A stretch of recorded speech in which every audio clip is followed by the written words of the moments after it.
Halo semuanya, kembali lagi di channel Raja Galba ya. Nah, di video kali ini saya ingin membahas tentang senjata baru pinjol dalam menagih nasabahnya di akhir tahun gitu ya. Jadi akhir tahun ini akan banyak manuver-manuver atau cara-cara para pinjol-pinjol ini untuk menagih Anda. Anda harus tetap waspada, harus tetap aware, terus ikuti channel Raja Galbay sampai Anda akhirnya mengerti bahwa pinjol itu enak digalbay gitu ya.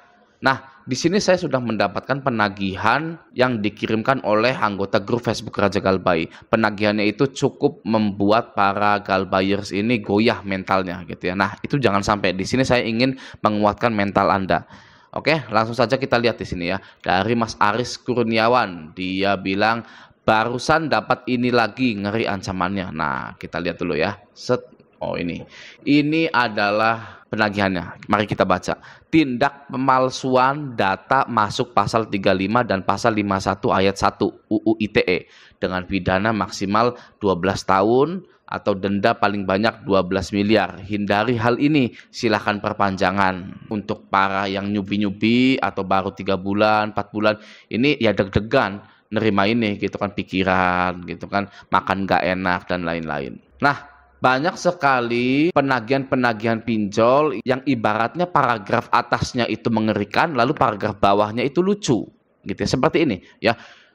Anda galbay ya kan, lalu Anda itu dituduh pemalsuan data masuk pasal 35 dan pasal 51 ayat 1 gitu ya.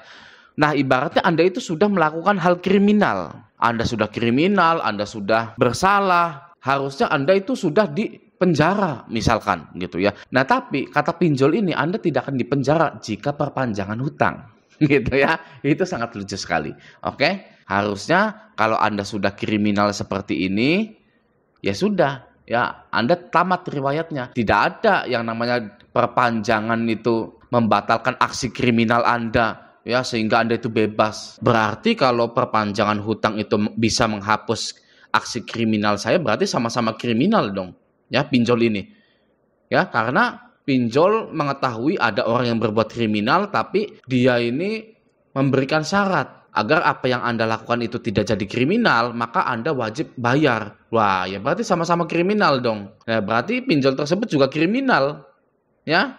Anda perpanjang hutang lalu semua aksi kriminalitas Anda itu dihapus gitu ya, dihapus oleh pinjol gitu. Waduh, hebat benar ya pinjol ini ya. Itu kan nonsen ya, tidak masuk akal. Oke. Nah, sekarang seperti ini. Misalkan Anda itu memang beneran memalsukan data gitu ya. Pasal 35, pasal 51 itu apa sih isinya gitu kan? Kita lihat dulu di sini. Nah, di sini ya, di Google saya sudah googling.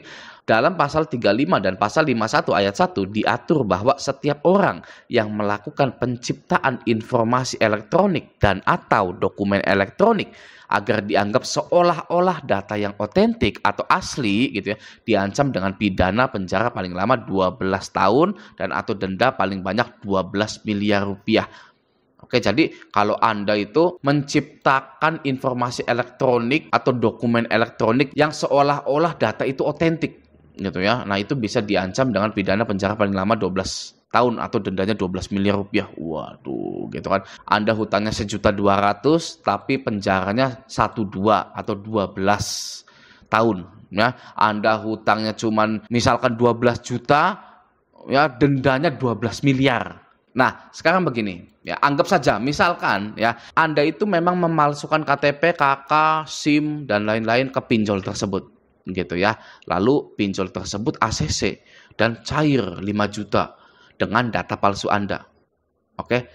Sekarang yang salah siapa? Nah, menurut pribadi saya yang salah itu ya perusahaan pinjolnya. Ya, karena tidak bisa memverifikasi KTP asli. Oke? Tidak bisa memverifikasi KK asli.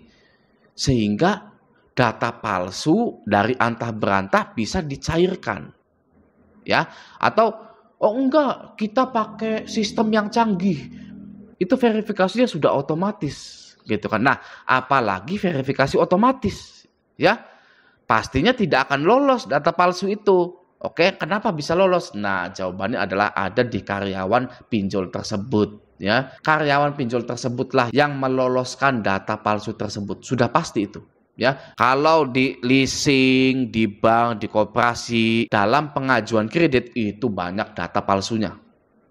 Ya, pasti banyak data palsunya. Nah, yang salah itu adalah karyawan Anda. Oke, karena kalau data palsu bisa cair, semua masyarakat Indonesia akan bikin KTP palsu sebanyak-banyaknya dan mencairkan puluhan pinjol berulang kali sampai dia itu dapat 5 miliar, ya.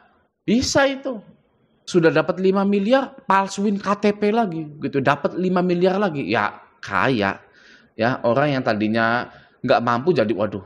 Ya, orang miskin ya jadi kaya raya tinggal beli KTP palsu aja, ya kan? Yang artinya ini kan bullshit seperti ini. Boro-boro data palsu di ACC, data asli aja belum tentu di ACC oleh pinjol itu, ya kan? Jadi penagihan seperti ini itu tidak masuk akal, hanya gertakan belaka saja. Gitu ya. Walaupun memang benar gitu ya, pasal 35, pasal 51 ayat 1 UITE gitu ya, memalsukan dokumen elektronik sehingga seolah-olah original gitu ya. Memang benar gitu ya, tapi jika diterapkan dalam pinjol itu hanya gertakan belaka saja. Kalau semua orang bisa mencairkan dana pakai KTP palsu, maka tidak ada kemiskinan di Indonesia. Ya, tidak ada kemiskinan di Indonesia karena semuanya dapat uang dari pinjol miliaran. Nah, tapi permasalahannya begini, Bang. Saya ini KTP-nya asli, mengajukan ke pinjol. KTP-nya asli, KK-nya asli, NPWP-nya asli, SIM-nya asli gitu ya. Tapi ketika mengetikkan alamat di aplikasi pinjol tersebut, saya mengisikannya itu tidak sesuai gitu ya. Alamat kantor juga tidak sesuai, nomor kantor juga tidak sesuai. Itu gimana, Bang? Nah, kalau seperti itu sama saja ya, yang salah pinjolnya karena tidak memverifikasi dengan benar ya. Sama saja dengan memalsukan KTP. Kalau bisa memalsukan KTP dan cair, ya sudah beli saja dokumen palsu. Ya lalu cairkan pinjol sampai 5 miliar. Ya kan, yang salah siapa? Pinjolnya tetap saja. Ya, kenapa pinjol ini tidak menelpon kantor saya untuk mengetahui kebenaran apakah saya bekerja di situ? Kenapa pinjol ini tidak mensurvei saya gitu kan ke rumah apa benar tinggalnya di situ gitu kan? Udah tahu KTP-nya alamatnya misalkan di desa A, tapi calon nasabah ini mengetikkannya di desa B, lalu cair gitu kan. Yang salah siapa? Yang salah pinjolnya lah tetap. Makanya penagihan-penagihan seperti ini itu tidak ada lanjutannya ya, penagihan-penagihan pemalsuan dokumen dan lain-lain itu tidak ada lanjutannya dari dulu ya, karena ya nonsen, tidak masuk akal. Sebuah lembaga badan pembiayaan yang meng-ACC data palsu lalu memperkarakannya ketika nasabah ini tidak bisa bayar, ya yang nggak masuk akal seperti itu. Semua badan pembiayaan seperti bank, leasing, koperasi itu akan memverifikasi Anda dengan sungguh-sungguh ya, agar tidak ada data yang palsu. Ya, sekali lagi, penagihan seperti ini itu tidak ada lanjutannya. Yang ancaman penagihan pemalsuan dokumen, pemalsuan data itu tidak ada lanjutannya dari dulu sampai sekarang.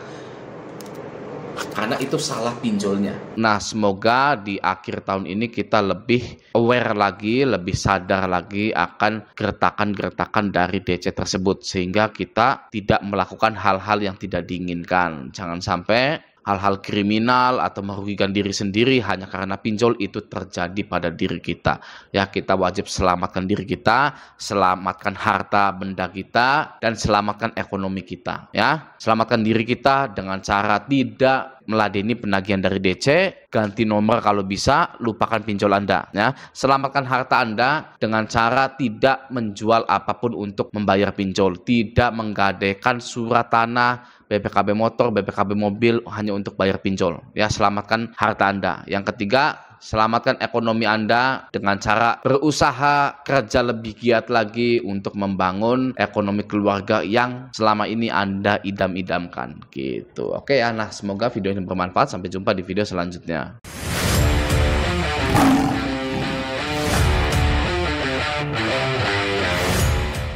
Anda perpanjang hutang lalu semua aksi kriminalitas Anda itu dihapus gitu ya, dihapus oleh pinjol gitu. Waduh, hebat bener ya pinjol ini ya. Itu kan nonsen ya, tidak masuk akal. Oke.